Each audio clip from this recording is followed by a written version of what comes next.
अरे बैठ जाओ जल्दी से।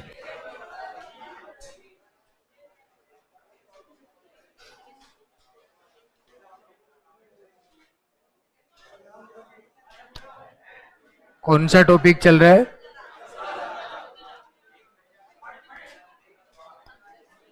बस बात नहीं। हाथ से अनेक कलात्मक वस्तुएं बनाना तथा रंग भरने की कलाई क्या कहलाती है? हस्तकला का तीर्थ स्थल कौन सा आएगा? जयपुर। हस्तकला का उद्योग केंद्र कौन सा है? बोरोनाडा। हस्तकला की आत्मा मीनाकारी होती। अरे बातें नहीं करनी। उसके बाद में अगली बात आती है यहाँ पे कि अपन ने हस्तकला को बढ़ावा देने के लिए कौन कौन से जगह पे शिल्पग्राम स्थापित किए गए? पालगांव, जोधपुर, हवाला गांव, उदयपुर और जवाहर कला केंद्र जयपुर। हाँ। और कौन से उद्योग के तहत आती है? लघु उद्योग। और इस लघु उद्योग में कौन सी संस्था विपणन सहायता? राज्य को। उसके बाद में अपन ने बात की तीन होती है हस्तकला मूलतः, फड़ और प्रिंट और पोट्री। पोट का मतलब मटका, इसका मतलब मिट्टी से बने हुए बर्तन क्या कहलाएंगे? पोट्री कहलाएगी। क्या कहलाती है? पोट्री। अरे बात मत करो, बैठ जाओ शांति से।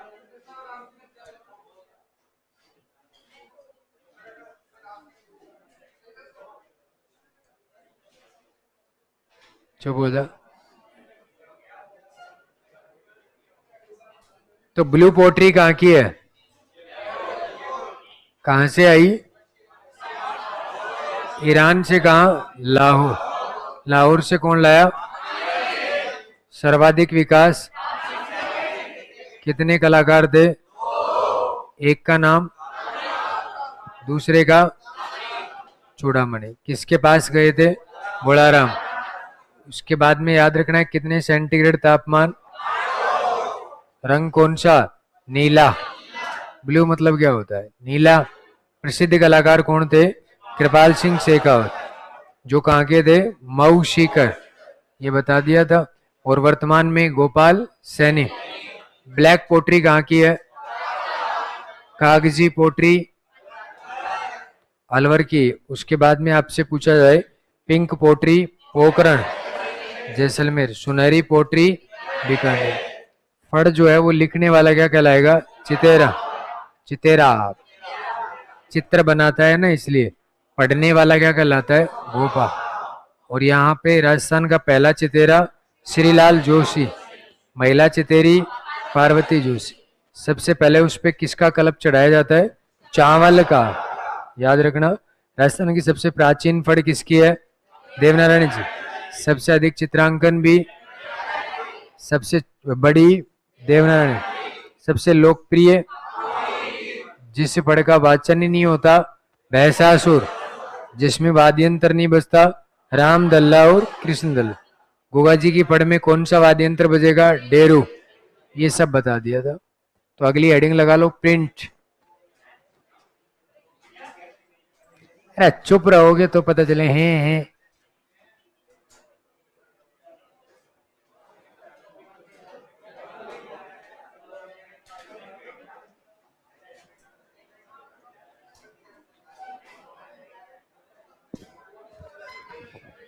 देखो भाई, प्रिंट के लिए याद रखो। अरे बोर्ड पे देखो, क्या पागलों की तरह से करते रहते हो? जीवन में कभी सीरियस भी रहा करो। प्रिंट के लिए 3 जिले याद रखने हैं। एक राजधानी है,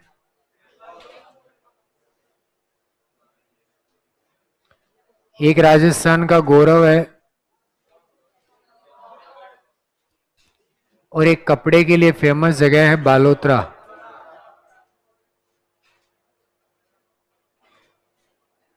बस ये 3 जिले और आपके प्रिंट समाप्त। सुन लो पहले, ताकि समझ में आए। प्रिंट जो होता है, जितने भी आप लोग यहाँ बैठे हो, आपने जितने भी कपड़े पहन रखे हैं, ये अपने आप में प्रिंट का काम है। कपड़े पे छपाई की तकनीक करना क्या कहलाती है? प्रिंट। इसको बोलते हैं हैंड ब्लॉकिंग। अच्छा, हैंड ब्लॉक का मतलब क्या हुआ? हाथ से ठप्पा लगाना, सीधी बात ये होती है। और अब तो ये मशीनों से बनने लग गए। क्यों? कारण ये था कि पहले लोग पहनते भी कम थे। जैसे डोकरे को अगर आपने धोती कुर्ता ला दिया तो 1.5 साल तो बिता दे, और 1.5 साल में भी वो तब ज्यादा चेंज करता है, भाई धोती में बीड़ी पी पी के छेद हो गए, इसलिए। बाकी तो उनको कोई लेना देना नहीं है। और दूसरी बात ये भी थी, पहले लोगों को पहनने का शौक कम ही था, गाँवों में रहते थे तो खेती करने वाले लोग थे। अब आज तो ये मान के चलो, खूब सारे ऐसे लोग होते हैं जो रोज अलग पहन लेते हैं। उस समय में ऐसा नहीं था। तब यही होता था कि भाई एक बार ला दी ड्रेस तो 2 ला के देते। एक गवर्नमेंट स्कूल की, ठीक है, और दूसरी कहीं आने जाने के लिए। बाकी जो पुरानी किसी बड़ा भाई है तो उसकी छोटे वाले की आने लग गई, वो पहनने लग गया। और जब तक पीछा नहीं छूटता था, जब तक वो चूर चूर नहीं हो जाए। ज्यादातर यही था गाँव में। हमें खूब याद आता है कि हम 2012-13 में, 12 में मैं पढ़ाता था। मुझे अच्छे से याद आता है कि 12 में जब मैंने पढ़ाना शुरू किया तो भी कपड़े नहीं थे ऐसे, क्योंकि हम वो वाले मास्टर थे ही नहीं कि रोज कुछ अलग पहन के जाते, क्योंकि था ही नहीं। घर की जिम्मेदारियां समझने वाले थे तभी तो ऐसे चले गए। तो कर्जा भी था, इस वजह से फिर घर वाले लाके के भी नहीं देते थे। मुझे अच्छे से याद है कि 6 दिन तक एक ही शर्ट पहना हुआ हूं मैं। कौन ध्यान देता है इन सब चीजों पर? ये काम भी क्या करते हैं? कौन क्या पहनता है, कौन क्या खाता है, वो काम थोड़ी करेगा। सब्जेक्ट जो है वो काम करेगा। पेपर में ये थोड़ी आएगा कि ये क्या पहनता था, उससे क्या मतलब है? और इन सब चीजों से मतलब रखना भी नहीं चाहिए। क्या ही मतलब है? आराम से अपने सब्जेक्ट जो है वो काम का होता है। अब उस टाइम पे ऐसे स्कूलों में पढ़ते थे 12वीं तक, तब तो एक स्कूल की और एक मेहरबानी हो जाया करती मामाओं की, क्योंकि मामा दोनों आर्मी में थे। तो मम्मी गर्मियों में इसीलिए भेजती थी कि कपड़े ले आओगे, नहीं बाकी भेजे ही नहीं।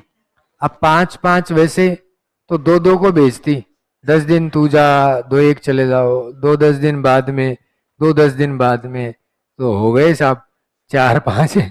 और ऐसे उनको भी, वो मामा भी अच्छे थे क्योंकि उनको बड़ा लगाव था इन सब चीजों से कि भाई इनकी बेटी ज्यादा है और ज्यादातर कोई सहयोगी भी नहीं है, तो मामा ला के भी दे देते। एक्चुअल में हम तो उनके कपड़े पहन के ही बड़े हुए, तो इसलिए ये चीजें थी। अब आज कितने ही, तो उस समय में जो कपड़ा कम छपता था तो आप हाथ से छाप लो, क्या फर्क पड़ता है? अब कपड़े की डिमांड अधिक हो गई। हर बच्चा, हर व्यक्ति हर दिन कुछ अलग पहनता है, इसलिए अब इतने ठप्पे लग लग के छप सकते हैं क्या? नहीं। पर कोरोना के बाद में वापस व्यक्ति इन्हीं चीजों पे लौट गए कि अच्छी चीजें जो हैंड ब्लॉकिंग होती है उसी पे वापस लौट गए। तो आपने जितने प्रिंट पहन रखे, ये सब कपड़े की छपाई की तकनीक होती है। कपड़े पे छपाई करने वाले छिपा होता है। छिपा मतलब छपाई करने वाले। रंगरेज होता है, रंग चढ़ाने वाले। नीलगर होता है, कपड़े पे नील चढ़ाने वाले। इन सबको बोलता है। और गांव के गांव बसे हुए हैं छिपोगे, जो कपड़े की छपाई करता है। तो चित्तौड़ के गांव है छिपोका अकोला, जिसमें गांव का नाम अकोला है और पूरा नाम छिपोका केवल वही है। तो कपड़े पे छपाई कैसे करते हैं कि लकड़ी जो होती है उसका ठप्पा होता है, ठीक है, पूरा गोल तैयार किया जाता है और उसके बाद में उस लकड़ी को उसमें भिगोते रहते हैं। वो गर्म भी होता है, अलग अलग ठप्पे होता है, और उसमें लगाया और कपड़े जो होता है उसके ऊपर ठप्पे लगाए, तो यह हैंड ब्लॉकिंग कहलाएगा। इसका मतलब प्रिंटिंग ऐसे होती थी। याद रख लो, कितने जिले याद रखने हैं। जैसे ही रोज कपड़े पहनते हो तो ये सवाल दिमाग में आने चाहिए कि जो पहन रहे हो वो कितने जिलों में छपते हैं। तो 3, एक राजधानी, एक गौरव और एक बालोतरा। बस ऐसे याद रखो, तो ये 3 जगह है। अब देखो साहब, जयपुर, और जयपुर में प्रिंट छपते हैं 2, एक सांगानेरी और एक बगरू। एक कौन सा? बगरू। तो सांगानेरी प्रिंट जो है वो तो सांगानेर का ही है। देखो कपड़े पे छपाई या तो गांव के नाम से फेमस होती है या मशीन के नाम से फेमस होती है। जो भी ठप्पा लगता है ना उन ठप्पाओं के नाम रखे हुए होते हैं, तो इसलिए सांगानेरी प्रिंट।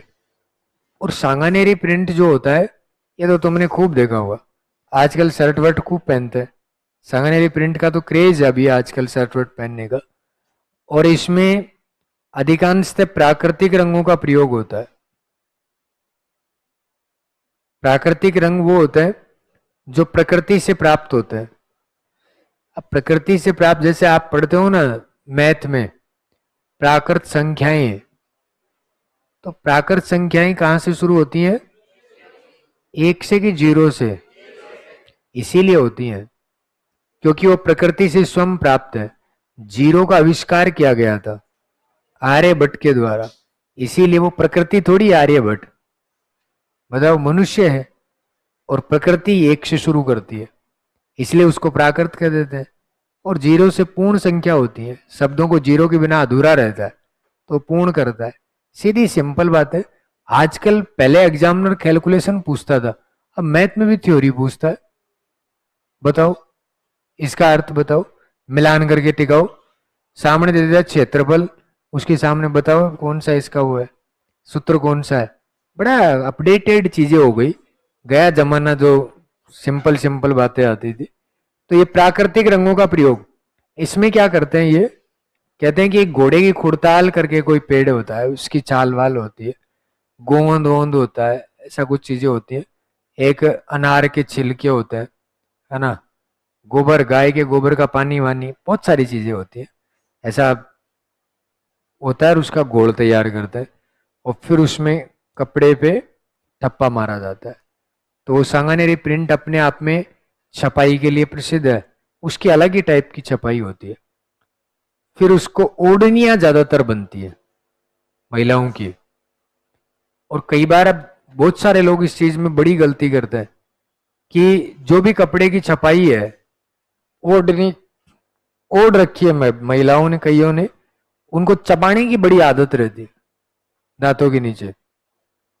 तो उसमें तो दुनिया भर के केमिकल होते हैं और सबसे बड़ा केमिकल तो ये मानो कि गाय का गोबर हो गया, तो फिर इसका मतलब वो भी खाते ही रहते हो।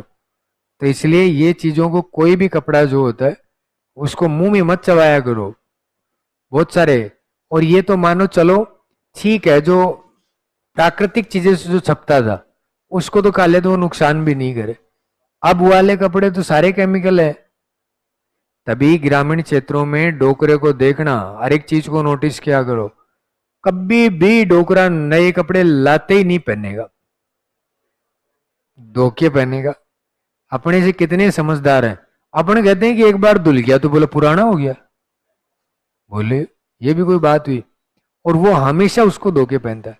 या किसी मंदिर में साधु को देखना, साधु को नए कपड़े, आपने चादर भी अगर चढ़ा दी तो सबसे पहले उसको मथा जाता है राख में या उसको मिट्टी में मथा जाता है और फिर उसके बाद में उसको धोया जाता है और फिर पहना जाता है। ऐसे डायरेक्ट रूप से कोई धोती नहीं बांध सकता। ये एलर्जी का सबसे बड़ा कारण यही है। अब हर तीसरे घर में आपको ऐसे लोग मिल जाएंगे। उसका बड़ा कारण यह है कि कपड़ा पुराना हो जाएगा धोने से। शुरुआत में लाया, धोया, सुखाया, प्रेस की, फिर पहना, तो वो काम का है, तब तक वो पुराना हो जाता है ना, इसलिए फिर उसका कोई महत्व ही नहीं रहा। तो इसीलिए सोचो इन चीजों को। अब ये सांगानेरी प्रिंट जो होता है, इसको प्रसिद्धि दिलाने का श्रेय किसको है? तो इसको विश्व में प्रसिद्धि दिलाई, और वो दिलाई साहब मुन्ना लाल ने। किसने? मुन्ना लाल गोयल जो थे, जिनको 88 में पद्मश्री भी मिला इस कला के लिए, उस व्यक्ति ने इसको प्रसिद्धि दिलाई। तो ये आप याद रख सकते हो कौन सा प्रिंट है, सांगानेरी। याद रह जाएगी बात। अच्छा, अब कोई बड़ा पेपर आएगा तो उसमें इसके ठप्पों के नाम भी पूछ लेते हैं, और ठप्पों में से सांगानेरी, से सोतन। और सोतन जो होती है उसको क्या नहीं देना? गुलाब नहीं देना। और सोतन जो होती है उसको क्या नहीं देना? इलायची नहीं देनी। हाँ, घर की इलायची नहीं, धनिया भी नहीं देना, है ना। गजब के नाम रखे हैं, ये ठप्पों के नाम है।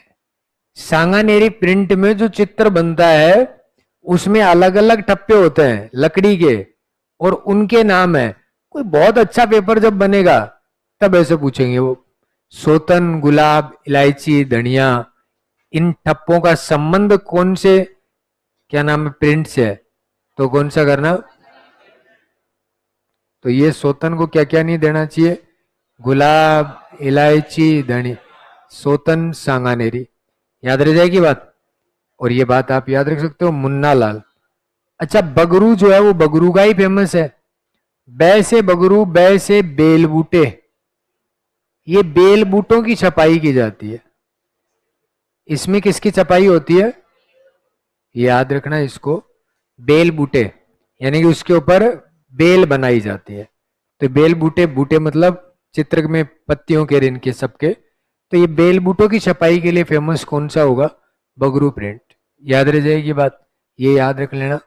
उसके बाद में आता है चित्तौड़, और चित्तौड़ का छिपोगा अकोला, कौन सा, सब जगह दो दो प्रिंट ही छपते हैं। छिपो का छपाई करने वाले हैं इसलिए छिपो, वैसे मूल नाम क्या है, आकोला। इसी गांव के दो प्रिंट फेमस है।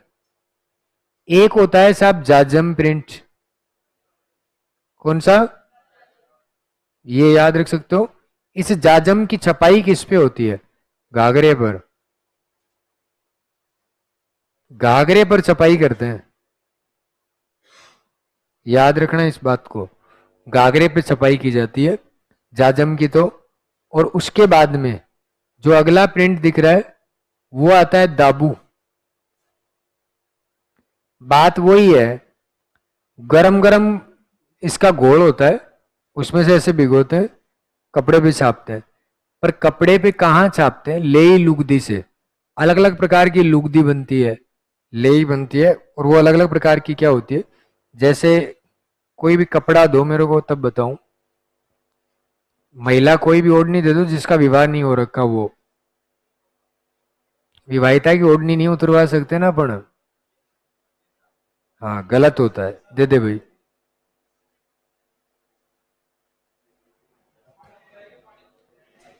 नहीं, ओढ़ के दिखाऊंगा तुम्हें, तुम्हारे साथ भी जाऊंगा फिर तुम्हारे घर पे, हद हो गई यार।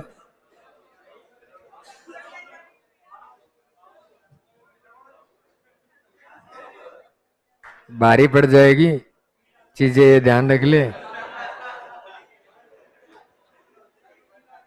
पर तुम्हारा तो क्या ही जाएगा, नुकसान तो मेरे घर वालों का है।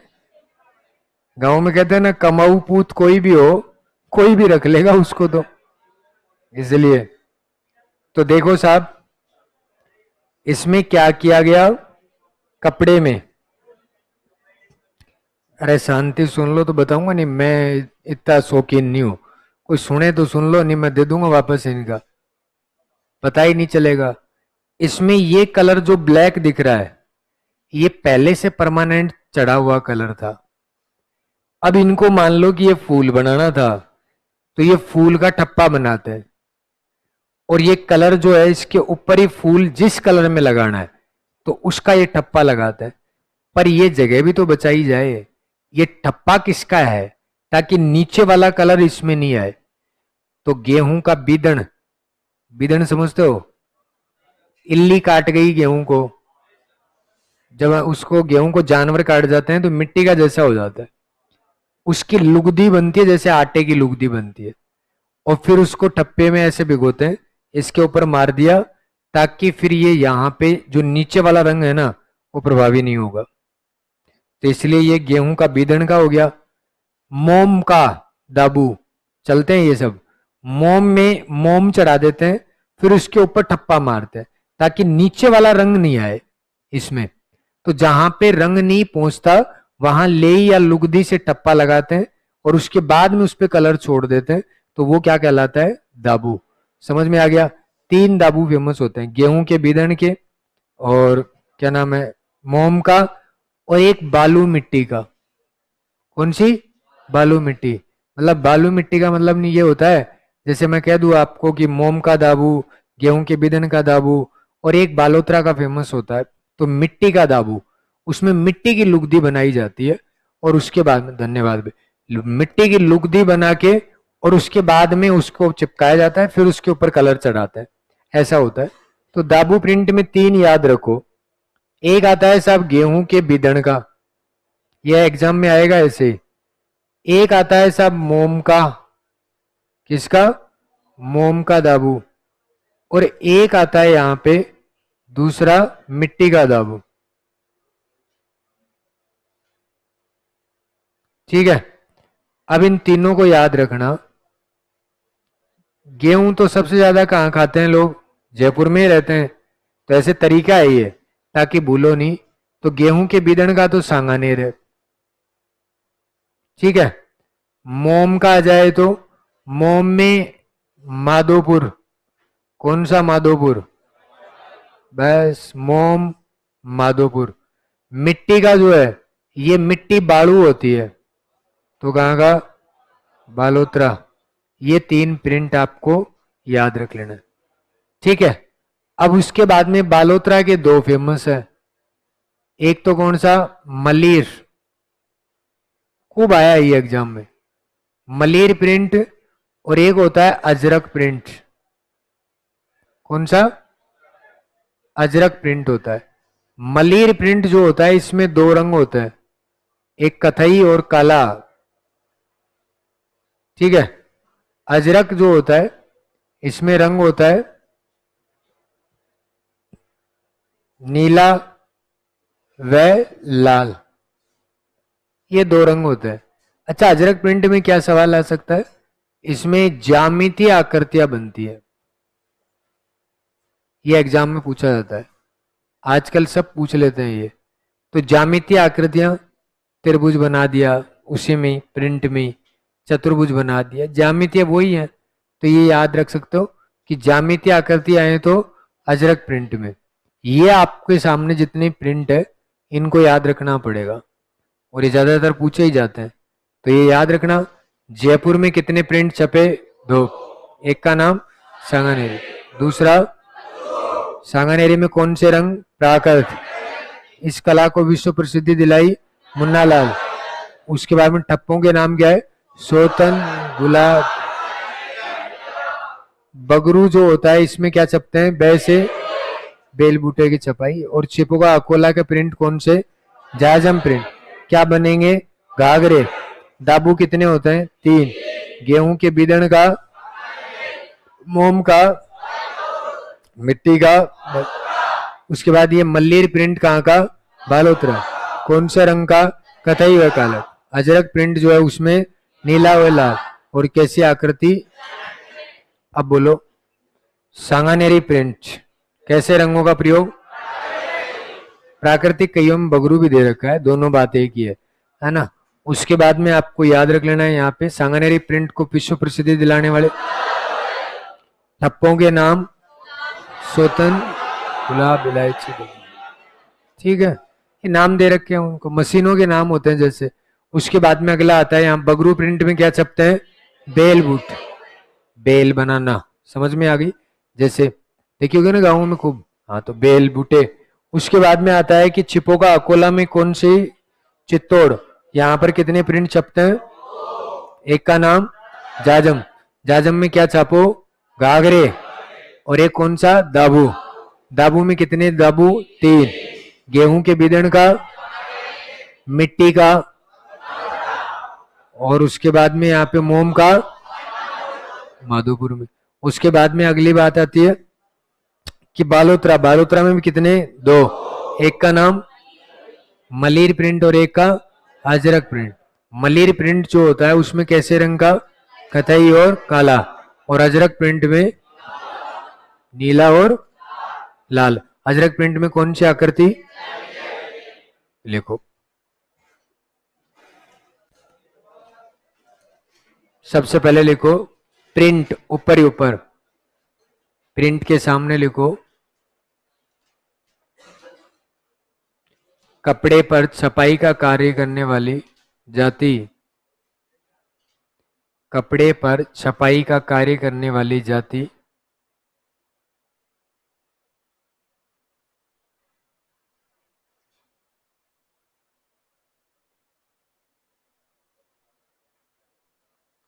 छिपे, छपाई का कार्य करने वाली जाति छिपे, छिपा जाती होती है ना, छिपे होते हैं। लिख लिया। उसके बाद में लिखो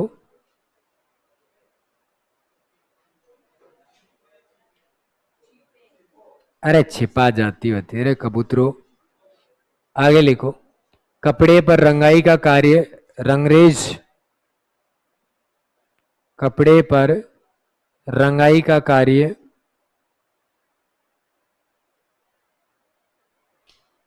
रंगरेज, रंगरेज, अंग्रेज।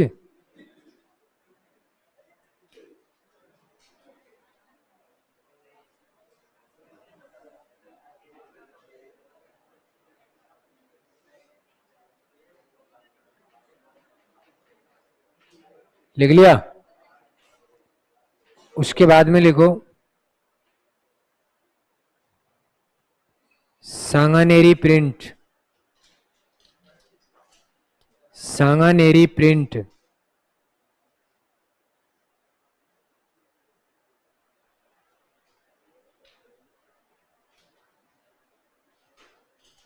सांगानेरी प्रिंट, सांगानेर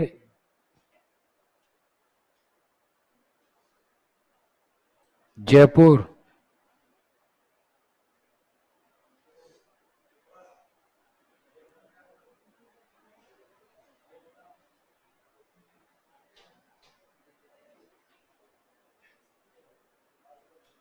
लिख लिया। उसके बाद में लिखो इसमें प्राकृतिक रंगों का प्रयोग किया जाता है, इसमें प्राकृतिक रंगों का प्रयोग किया जाता है।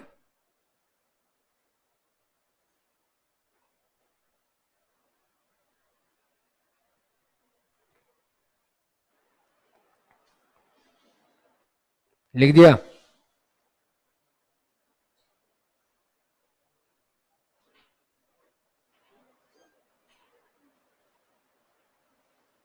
उसके बाद में लिखो इसके छिपे, इसके छिपे का प्रमुख योगदान सुंदर सौम्य और मोहक रंग, सुंदर सौम्य व मोहक रंग,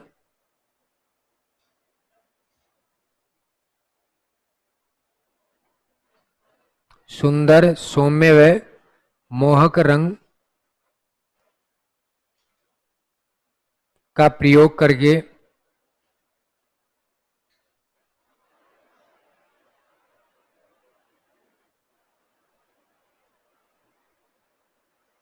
लयात्मक बूटियां बनाई जाती हैं।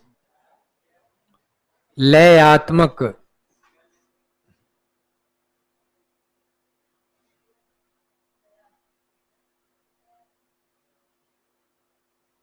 लयात्मक बूटियां बनाई जाती हैं।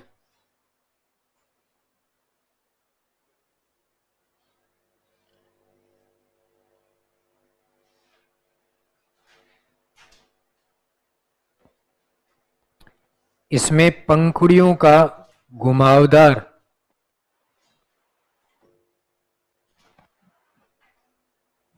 इसमें पंखुड़ियों का घुमावदार,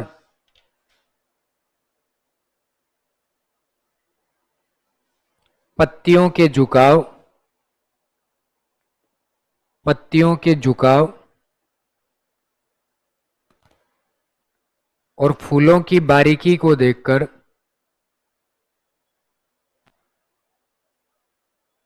फूलों की बारीकी को देखकर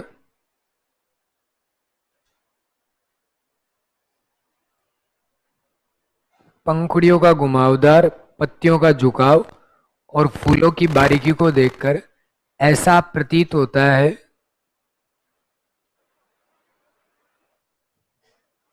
ये सब आरबीएससी के फैक्ट ही हैं और ये आ जाएंगे ऐसे कैसे। ऐसा प्रतीत होता है जैसे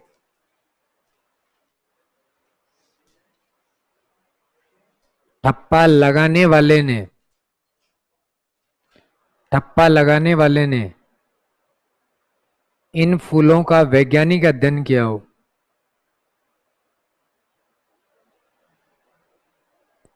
इन फूलों का वैज्ञानिक अध्ययन किया हो।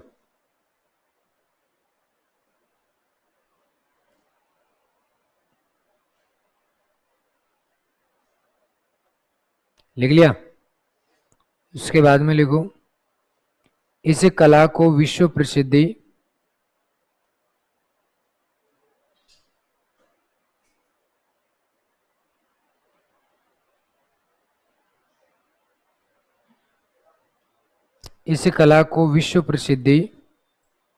मुन्ना लाल गोयल ने दिलाई।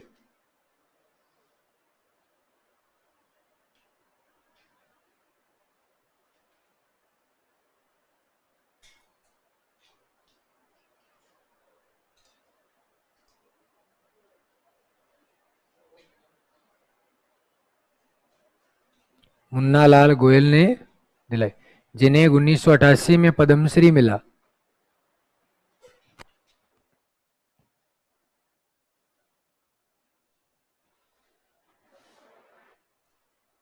उन्नीस में पद्मश्री मिला। लिख लिया। उसके बाद में लिखना साहब बगरू प्रिंट। अच्छा, ठप्पों के नाम तो लिख दो। ठप्पों के नाम,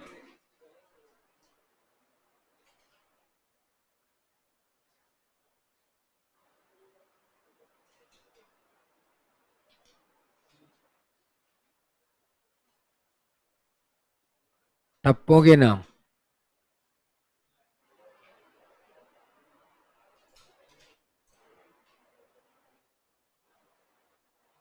गुलाब, सोतन, इलायची, धनिया।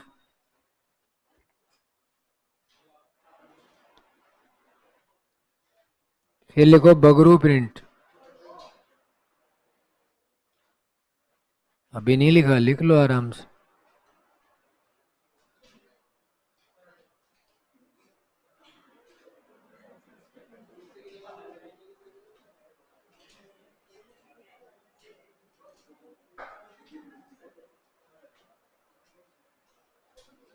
लिख दिया।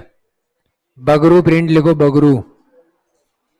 बगरू, बगरू जयपुर।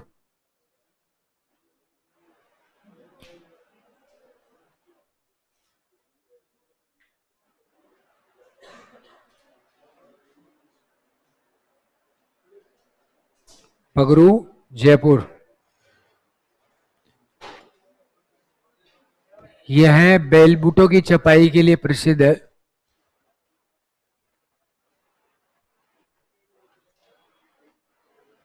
बेलबूटों की छपाई के लिए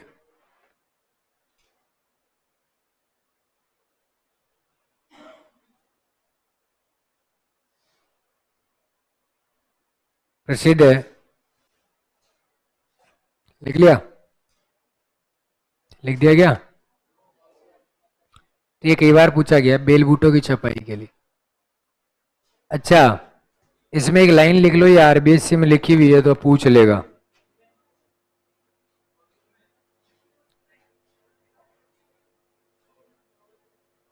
बगरू की जमीन जो होती है, लिखो इसकी जमीन, इस कपड़े की जमीन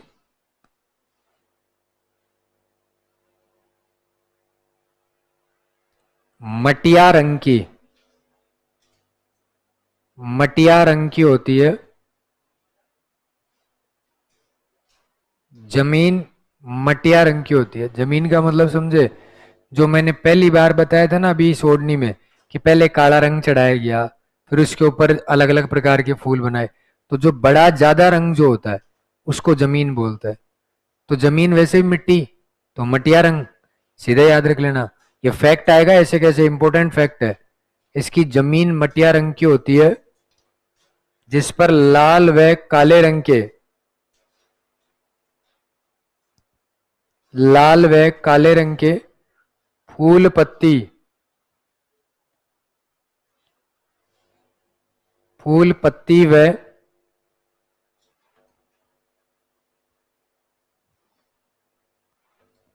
फूल पत्ती व पशु पक्षियों के चित्र बनाए जाते हैं। हाथी वाती बना दिए रे, ऐसा देखा होगा ना, चलता है।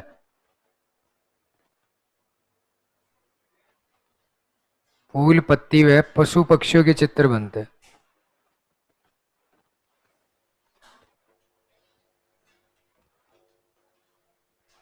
ठीक है, अब लिख लो भाई, जाजम प्रिंट,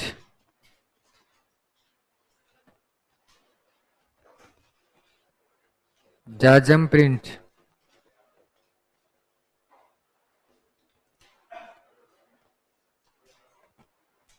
इसमें लिखो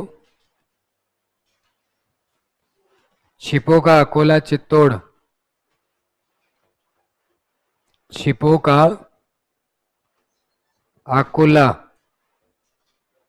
चित्तौड़।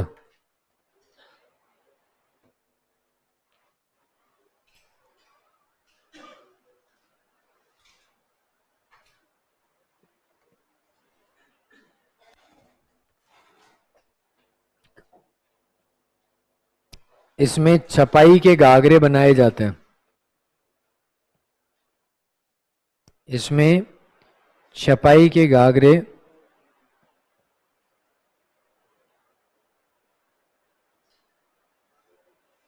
बनाए जाते हैं।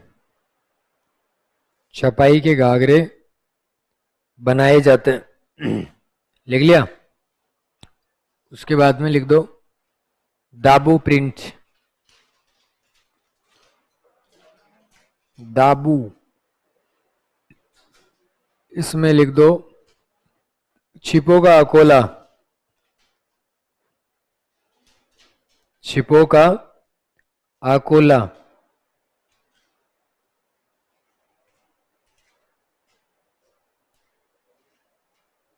छिपो का अकोला, और इसमें लिखो चित्तौड़। अब इसके नीचे लिखते जाना जो आपके सामने लिखा हुआ है, गेहूं के बीदण का, इसी के नीचे लिख दो गेहूं के बीदण का,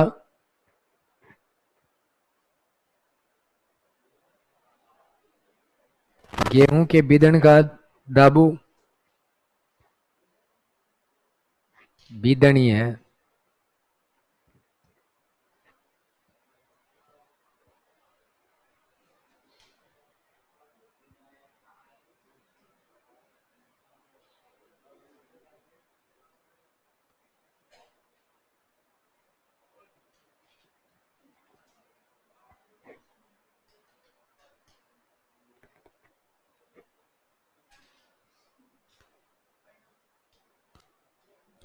गेहूं के बीदण का दाबू सांगानेर,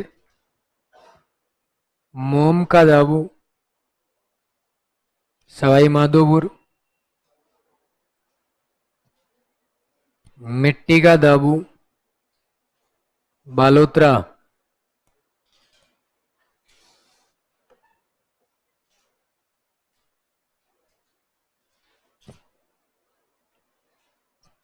मिट्टी का दाबू बालोतरा।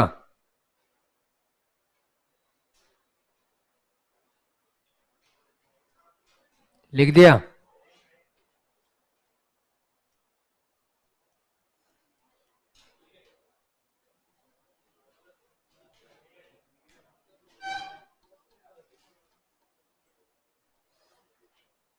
आगे लिखो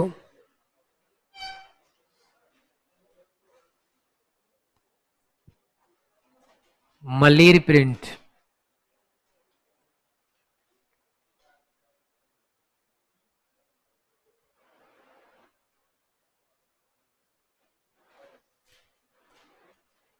मलेर प्रिंट,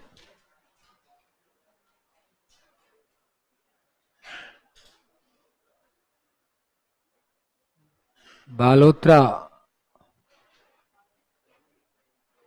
बाड़मेर, लिख दिया।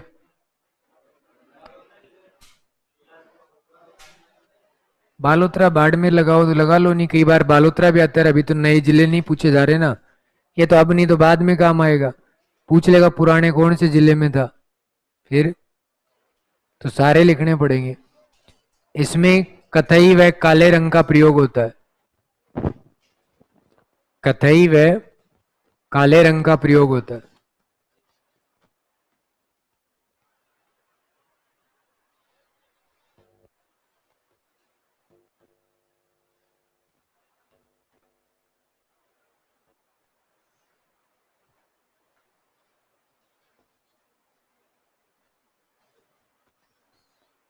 लिख दिया। उसके बाद में लिखो अजरक प्रिंट। अदरक नहीं है, अजरक।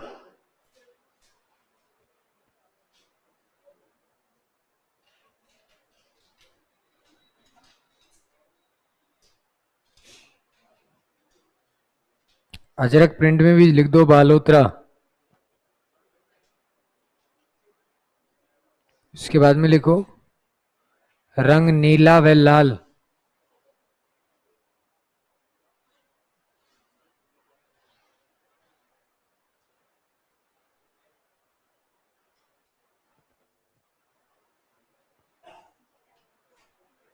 इसमें दोनों तरफ छपाई की जाती है, कपड़े के दोनों तरफ छपाई की जाती है।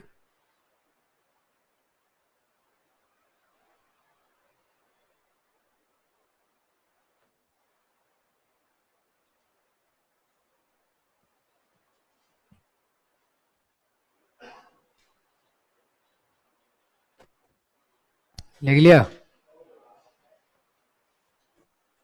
इसमें ज्यामितीय आकृतियों का अलंकरण किया जाता है।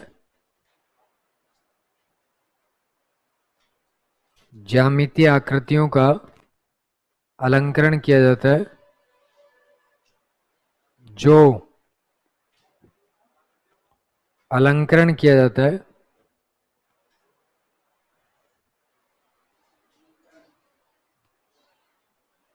जो तुर्की टाइलों से मिलता जुलता है। तुर्की टाइल,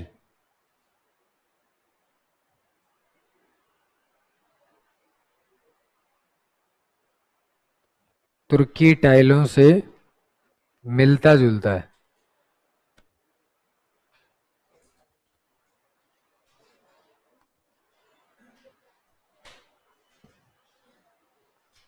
लिख लिया। ये सवाल इंपॉर्टेंट है।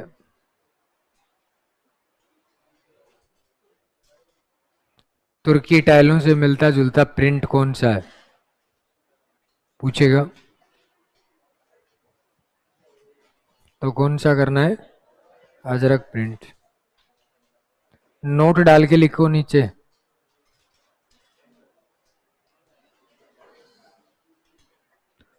बाड़मेर के कपड़े पर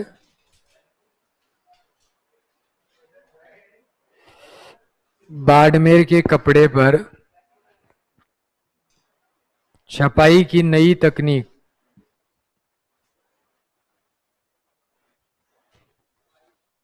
छपाई की नई तकनीक टिन सेल, ऊपरी ऊपर लिखा हुआ है। बाड़मेर के कपड़े पर छपाई की नई तकनीक टिन सेल कहलाती है।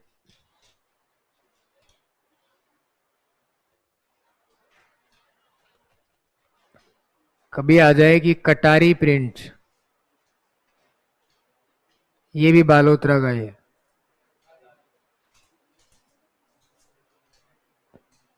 एक आता है मैन प्रिंट, ये माधोपुर का ही है।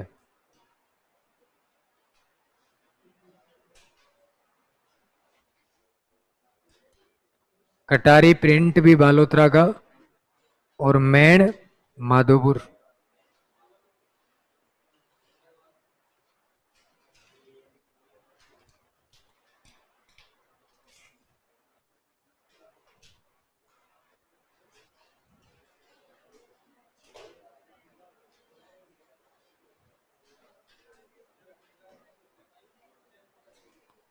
ठीक है, लिख लिया सबने? तो ये प्रिंट कंप्लीट। अब हेडिंग लगाओ, दिखा मूर्तियां। अरे इसी में ही लिख लेना, अलग टॉपिक थोड़ी है। एक एक को पढ़ने का प्रयास कर रहे हैं अपन, ताकि आपके याद रहे। टॉपिक को टुकड़ों में बांट देते हैं तो वो ध्यान रहता है, बाकी क्या ही है, सीधे सीधे देखो। ये याद होने की चीजें होती हैं, ये तो फैक्ट है, पर फिर भी याद रहे वो तरीके। अब जैसे देखिएगा, मूर्तियों में एक मूर्ति होती है मिट्टी की, सुनना है भाई, लिखना मत।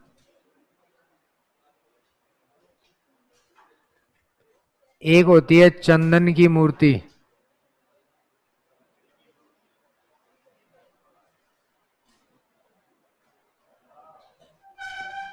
एक होती है जस्ते की मूर्ति,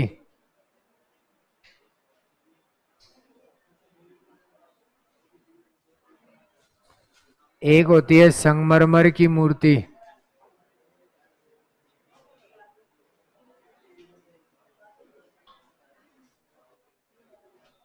एक काले पत्थर की,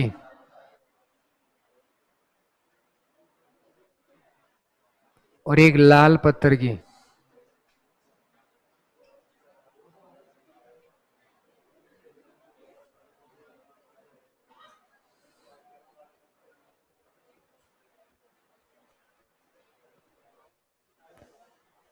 तो एक बार नाम बोलो दिखा।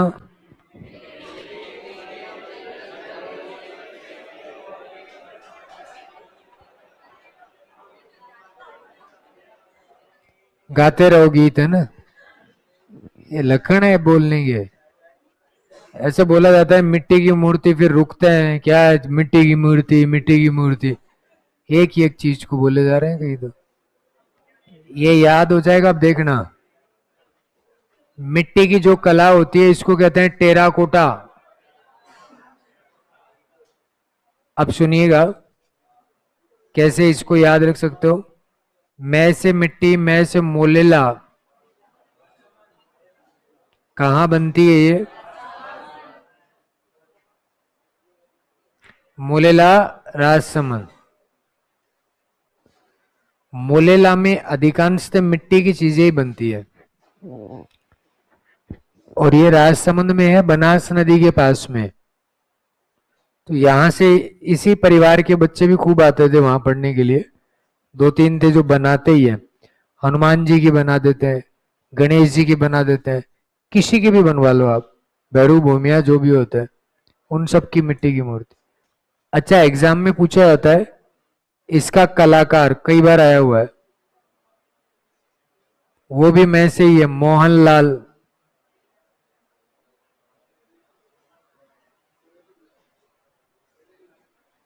मिट्टी की मूर्तियों को गांवों में हिंगोना कहते हैं, हिंगोना। क्या कहा जाता है? हाँ, ये बात भी आप याद रखिएगा। उसके बाद में मिट्टी लाई कहां से जाती है? घर से। आया हुआ सवाल है ये। 16 नाड़ा तालाब, और ये भी पूछा गया कि इसमें और क्या मिलाया जाता है? चावल की भूसी, और एक इसमें गधे की लीद।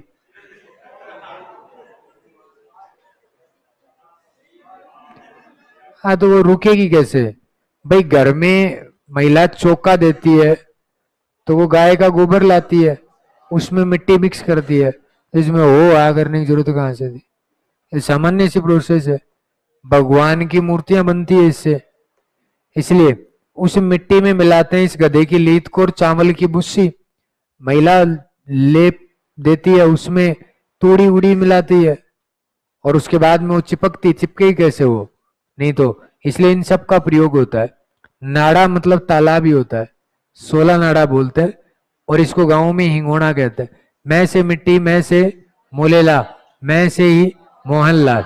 अच्छा कलाकार, हर एक पेपर में पूछे जाने वाला। इसको मिट्टी की मूर्तियों गांव में क्या कहते हैं? हिंगोना। और मिट्टी कहाँ से आती है?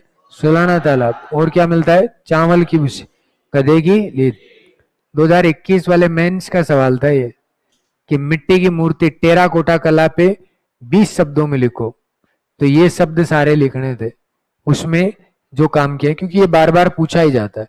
टेराकोटा कला का सवाल अधिकांश से पूछा जाएगा। उसके बाद में दूसरा देखो, चंदन की मूर्ति। चय से चंदन होता है और चय से कौन सा जिला? चूरू। याद रखना। अब आप इसको ऐसे याद रखो, एक सिंपल सा तरीका है कि भाई चंदन की मूर्ति जो होती है, आपने एक मूवी देखी होगी अभी, जो पुष्पा, देख लो। पढ़ने की चीज नहीं पता 1% भी, और फिल्में बता दे पुष्पा। तो पुष्पा में वो चंदन जो होता है बड़ा महंगा आता है, चंदन की लकड़ी, और चंदन लगाने से मस्तिष्क ठंडा रहता है, दिमाग शांत रहता है। राजा महाराजा जो हुआ करते थे वो चांदी जो होती, चांदी, उसी के बेड पे सोया करते और चांदी ही शरीर पे पहना करते, चांदी के पात्रों में भोजन खाया करते, इसलिए उनमें दिमाग पे कभी गुस्सा नहीं आता था। ये एक परंपरा होती थी। और अब तो सब प्लास्टिक के हो गए, तो याद रखिएगा। अच्छा, उसको उस फिल्म में आपने देखा हो तो वो बार बार चीजों को, चंदन की लकड़ियों को क्या बोल रहा था? माल। हाँ, तो इसमें कलाकार याद रखो, पूछा जाए मालचंद। छोरे ढकोले रहोगे तुम, सुधार। अभी आपको याद करवाने का कोई फायदा नहीं है। किसी चीज को पकड़ के बैठ जाओ। तुम इनको, मैं जैसे नहीं बता रहा, इसको तुम कहीं से पढ़ लो और तुम इसको याद करके दिखा दो, मैं मान जाऊंगा तुम्हें। आंखें थोड़ी बनाई है 14 साल में, पता रहता है कौन सी चीज कैसे याद होगी, तभी ये बता रहे हैं। उसकी एक लाइन को पकड़ के बैठ जाते। पढ़ना ही नहीं हो तो डायरेक्ट कह दिया करो कि पढ़ना नहीं है, अभी 10 मिनट बात करेंगे, मैं बैठ जाऊंगा, तुम अपने आराम से बातें कर लिया करो। या किसी और की क्लास में नोटंकिया क्या करो, फालतू की नोटंकिया। बताओ अभी इसमें ये माल क्या बोले जा रहे हो लगातार। अब एक बात बताओ, तुम्हारी बहन आपके पास में बैठी हुई हो और तुम भी उसी क्लास में बैठे हुए हो, तो व्यवहार कैसा होगा? तो यहाँ ऐसे भी बैठे हैं। इसलिए इस बात का ध्यान रखा करो कि फालतू की वर्ड बोलने से पहले, आप यहां बोल रहे हो, आप खुश हो रहे हो, मुझे ज्योतिष का बड़ा नॉलेज है, मैंने बहुत सारी चीजें देखी है प्रत्यक्ष में। तुम किसी और के ऊपर टिप्पणी कर लो, वो वापस से लौटेगा। आपने किसी को कुछ कहा होगा ना, वो वापस से लौटेगा। अब नहीं, थोड़े दिन बाद में आप किसी को परेशान करके देख लो, वापस से परेशानियां तुमको भी आती है। इसलिए मर्यादित रहो यार, एक जीवन मिला है, इसी में तुम नौटंकियां कर लो। कभी रामदेव जी की चीजें पढ़ना, उन्होंने कहा मनुष्य की देह एक बार ही मिलती है, बस उसके बाद में गधे घोड़े यही बनोगे तुम, और कुछ नहीं मिलना। और उसको भी व्यर्थ में गंवा रहे। सारी चीजें होती हैं, सब चलता है, क्लास में हंसना हंसाना सब जरूरी है, जैसी क्लास होती है वैसे सब, पर फालतू के वर्ड नहीं। मेरी क्लास में खासकर, हो सकता है कि जयपुर के मास्टरों में ऐसे चलता होगा, पर मैं बोलता वही हूं जो मैं घर पे बोल सकता हूं। कोई डबल मीनिंग में बात नहीं होती, जो स्टोरियों में लिखा हुआ होता है उसी चीज का प्रयोग किया जाता है, और इसीलिए जाने जाता है। तो थोड़ा सा मर्यादित रह के बोला करो, है ना? नहीं तो मेरा कुछ नहीं जाता, ये सब याद करो तो करो, नहीं मत करो, तुम्हारी मर्जी है। तो ये इसीलिए इसका कलाकार कौन आएगा? हाँ, थोड़ा सा ध्यान रखना। और जैसे जस्ता जोधपुर, अब ऐसे जयपुर भी होता है, जालोर भी होता है, परंतु अपने को ये उस समय क्लिक करेगा कि जस्ते की मूर्तियां, जस्ते पे चित्र बना दो, मूर्तियां बना लेते हैं उसकी। तो ये भी आप, जस्ते की मूर्तियां जोधपुर की है। संगमरमर ये जयपुर की है। आप कभी जयपुर में से निकलो बाहर तो देखा करो, सिटी के बाहर हमेशा संगमरमर की मूर्तियां बनाने वाले खूब मिलते हैं, क्योंकि मूर्ति शहर में खरीदता कौन है? ज्यादातर बाहर ही खरीदी जाती है। जो बाहर से जाने वाले, ले भाई रोक लो, एक मूर्ति लेके चलते। तो संगमरमर का काम जो होता है ना, वो अधिकांश से सिटी से बाहर। और ये जयपुर। और वैसे भी जनसंख्या ज्यादा है तो मरते कहाँ है, जयपुर में। तो मर मर शब्द आ रहा है इसमें, तो वो कौन सा आ जाएगा, जयपुर। उसके बाद में काला पत्थर, ये है साहब तलवाड़ा। पढ़ाया था ना त्रिपुरा सुंदरी, उनकी भी काले पत्थर की है। तलवाड़ा बांसवाड़ा में काले पत्थर की ही मूर्तियां बनती है। कारण है कि पत्थर ही यही निकलता है, जहां पे जो निकलेगा उसी की बना लेते हैं। और लाल, लाल तो तुम्हें भी कूट कूट के कर दिया जाए। कहां पे, थाने में है। तो थाना गाजी, ये कहाँ है, अलवर। तो यहाँ पे ये चीजें होती है। जो आपको मूर्तियों के बारे में सवाल पूछे तो डायरेक्ट याद रखना। अब एक बार बताओ, मिट्टी की मूर्तियां कहाँ की है, मोलेला, राजसमंद। एक बात तो ये याद रखो। दूसरी बात ये होती है कि मिट्टी की मूर्तियों का कलाकार कौन है, कौन है, मोहनलाल। और उसके बाद में इसमें मिट्टी की मूर्तियों में कौन से तालाब की मिट्टी, सोला नाड़ा। और एक चावल की भुस्सी और गधे की, ये सब मिक्स करके। और गांवों में मिट्टी की मूर्तियों क्या कहते हैं, हिंगोना। क्या कहते हैं। उसके बाद में चंदन की मूर्ति कहाँ की, चूरू। चंदन की मूर्ति चूरू। और चूरू जो है वहां उसके कलाकार कौन थे, मालचंद। याद रह जाएगा।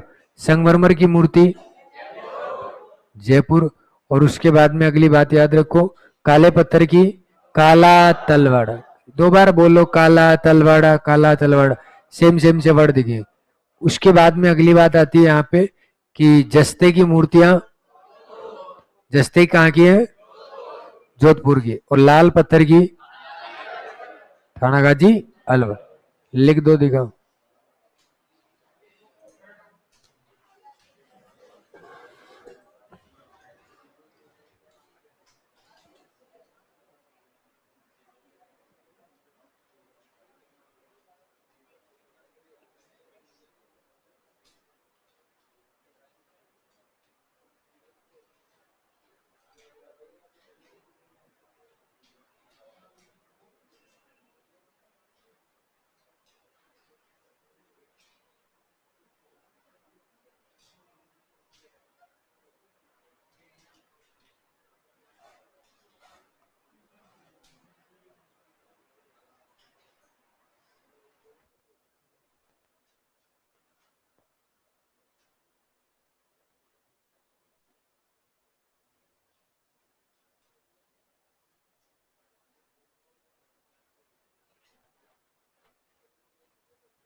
लिखो जल्दी, फिर मैं खड़ा करके पूछूंगा। अपने आप आवाज बंद हो जाएगी। और आज जो नहीं बताएगा वो आगे आके डांस करेगा। अब किस किस को आता है देख लो। गाना चला दो।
रविवार को क्लास लगी कि नहीं लगी? लगी। टेस्ट भी था, कैसा हुआ, नंबर कितने आएंगे, 0? ठीक है। क्या, हिस्ट्री? हिस्ट्री तो आई होगी ना। कल्चर क्या होता है, हिस्ट्री भी तो पढ़ाता हूं मैं। हम्म,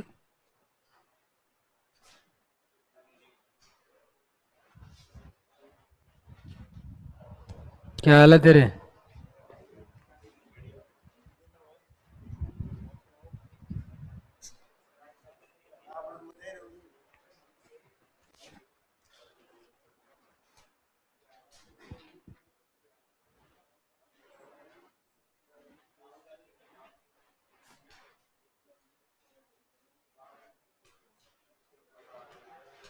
ये तो वीडियो में भी अक्सर कट रहे होंगे इसमें। तो ये सेट क्यों नहीं करते इसमें हस्त? टोपी की चेंज नहीं करते ये? मैसेज कर रखा है इस बच्चे ने एक ने।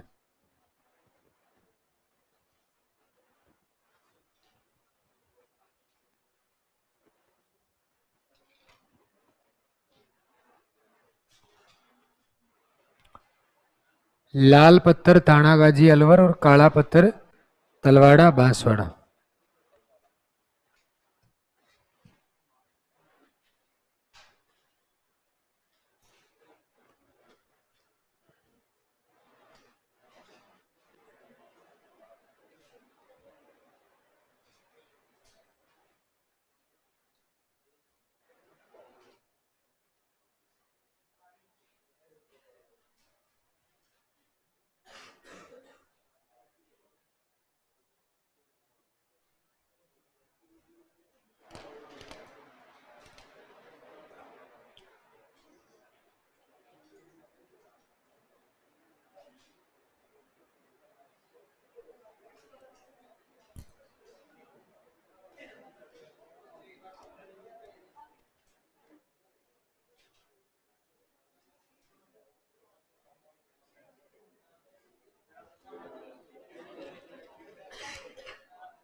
लिख दिया क्या?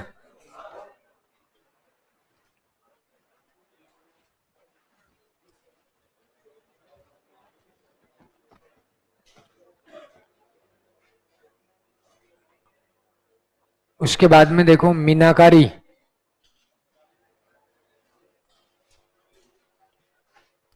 सुन लो पहले।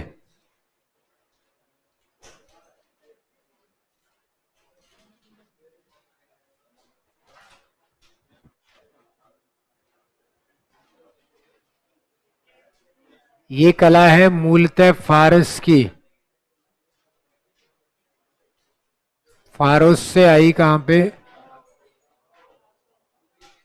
और लाहौर से। अच्छा, जयपुर लाने का काम कौन करेंगे? कोई भी कला, सब लाए कौन?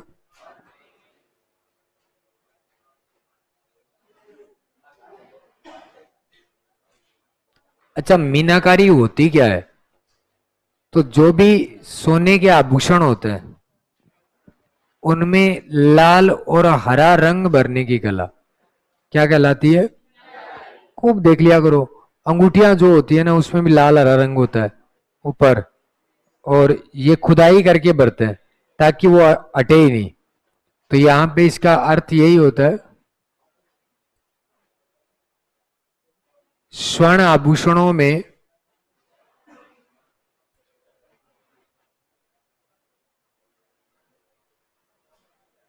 लाल व हरा रंग भरने की कला।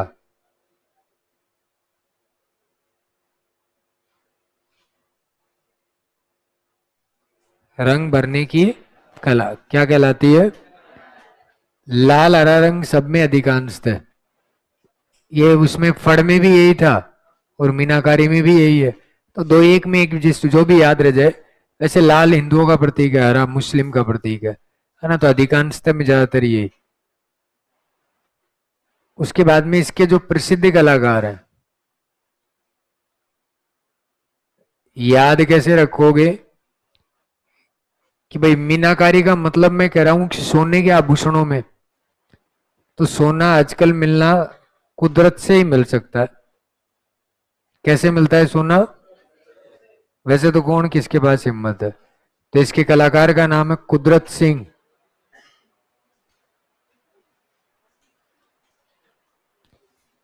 अपने मुन्नालाल गोयल में कुछ पद्मश्री का लिखा गया? काट दो उसको। इसका है वो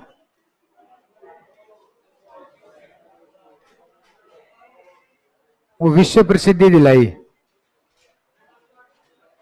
वो हटा देना बस, और तो क्या ही है।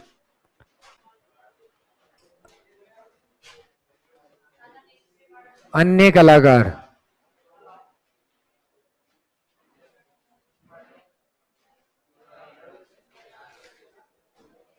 हरी सिंह और किशन सिंह,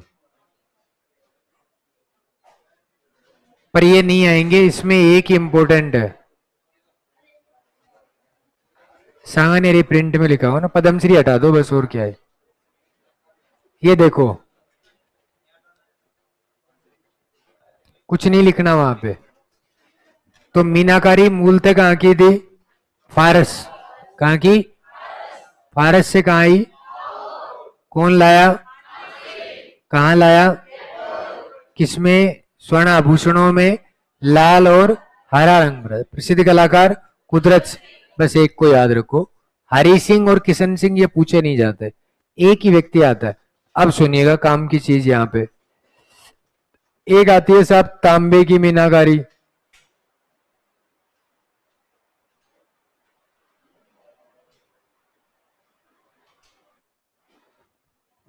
एक आती है पीतल की मीनाकारी।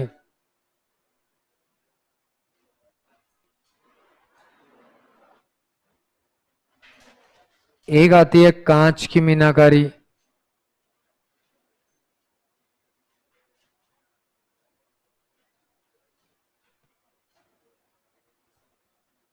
एक आती है चांदी की मीनाकारी।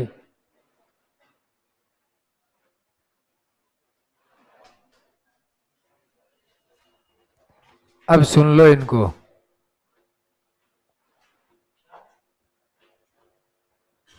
तांबा में तो इस बे से याद रख सकते हो, भीलवाड़ा थोड़ा सा याद करना पड़ेगा। दुनिया पीतल दी जयपुर की है। कहां की है? कांच, हरे कांच पर निकासी होती है, तेवा कला। कहां की? प्रतापगढ़ की। और चांदी की मीनाकारी, चांदी के ऊपर मीनाकारी की जाती है नाथद्वारा में। तारकसी जेवर सुना होगा ना, नाथद्वारा राजसमंद। यहाँ की एक कला और भी है, तारकसी जेवर, कई बार आती है ये पेपर में। तो इसमें तार जो होते हैं ना चांदी के, पतले तार, उनसे मोर बना देते हैं, चिड़िया बना देते हैं, कुछ भी बना सकते हैं वो। श्रीनाथ जी का लोटा भी इसी का ही है, तारकसी जेवर का, जिसमें जल रखा हुआ होता है। तो ये आप याद रख सकते हो। तो तांबे की मीनाकारी भीलवाड़ा, पीतल की जयपुर, कांच की और चांदी की मीनाकारी और तारकसी जेवर भी नाथद्वारा। अब बताओ, मीनाकारी मूलतः कहां की है? फारस से कहां आई? लाहौर से। कौन लाया? और उसके बाद में यहाँ पर मीनाकारी जो है उसमें कैसे रंगों का प्रयोग? लाल और हरे रंग का प्रयोग किया जाता है। प्रसिद्ध कलाकार कौन है? कुदरत सिंह है। याद रह जाएगी बात। उसके बाद में याद रख लेना है कि यहाँ पे तांबे की मीनाकारी, बोलो, पीतल की मीनाकारी, और उसके बाद है कांच की प्रतापगढ़, और लास्ट में किसकी बताई? चांदी की कहां पे? नाद। तारकसी जेवर भी कहां के? चंदन की मूर्ति, कलाकार कौन थे? मालचंद। मिट्टी की मूर्ति मोलेला, मोलेला कहां है? कलाकार कौन था? मोहनलाल। उसमें किसके भूसी मिलाई जाती है? तालाब कौन सा था? सुलना। लीद किसकी? और गांवों में मिट्टी की मूर्तियों को? चंदन की मूर्ति चूरू, जस्ते की मूर्ति, लाल पत्थर की मूर्ति, काले पत्थर की, तलवाड़ा बांसवाड़ा। उसके बाद में पूछा जाए सांगानेरी प्रिंट कहाँ का है? जयपुर। कैसे रंगों का प्रयोग? उसके बाद में आपसे पूछे कि सांगानेरी प्रिंट की विश्व प्रसिद्धि दिलाने वाला मुन्ना लाल गोयल कौन थे? एक आता है बगरू प्रिंट। बगरू कहाँ का है? जयपुर। बगरू प्रिंट जो है वो जयपुर का होता है, जिसकी जमीन कैसी होती है? मटिया रंग की। और उस पे कैसे रंग का? काला और लाल दोनों का प्रयोग किया जाता है पशु पक्षियों के चित्र और किसके?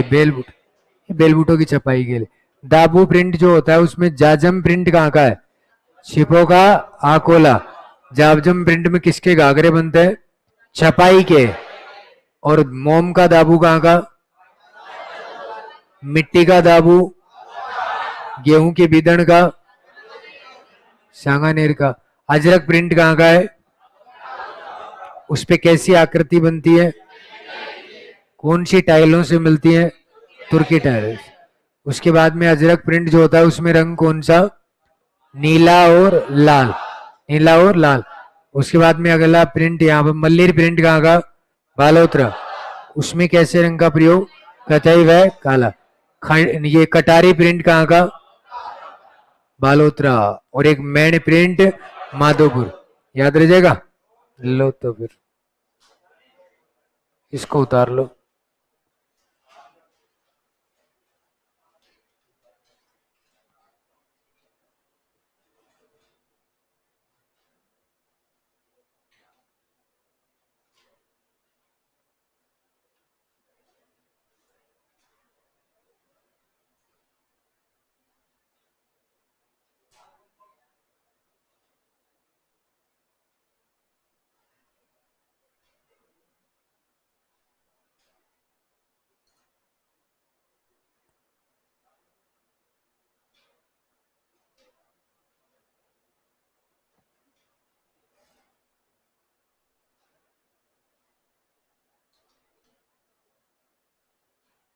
ये पेपर जो है उसके आंसर की नहीं आएगा तुम्हारे पास?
लिख दिया?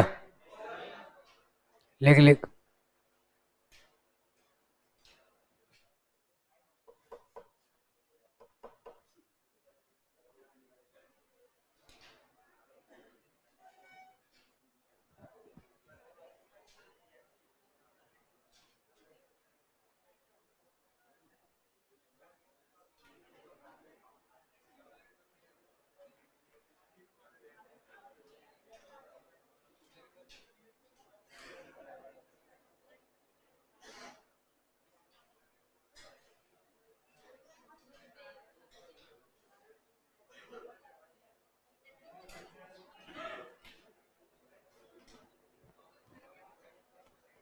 लिख दिया क्या? देखो ये ज्यादातर पूछी जाने वाली बातें हैं। मूर्तियां, मीनाकारी, प्रिंट, पोट्री, फड़, सबसे ज्यादा हस्तकला में यही पूछी जाती है। बार बार इनके सवाल रिपीट होते रहते हैं, इसलिए मैंने पहले इन सबको बता दिया। अब हम आगे क्या पढ़ेंगे कि जयपुर की हस्तकला कौन सी है, जोधपुर में क्या क्या चीजें बनती हैं, ये ज्योग्राफी का पोर्शन आ गया अब, है ना। उसके बाद बीकानेर में क्या क्या बनता है, शेखावाटी में क्या बनता है, और उसके बाद में आपकी हस्तकला समाप्त। तो एक सीक्वेंस होता है जिसके तहत अगर आप पढ़ोगे तो ये याद रह जाएगा। अब आपने कहीं पे कुछ लिख लिया, कहीं पे कुछ लिख लिया, तो मरे याद नहीं हो। इसलिए याद रखना, एक सीक्वेंस में पढ़ा जाए तो ज्यादा बेहतर है। तो इन सब की बातें कल करेंगे।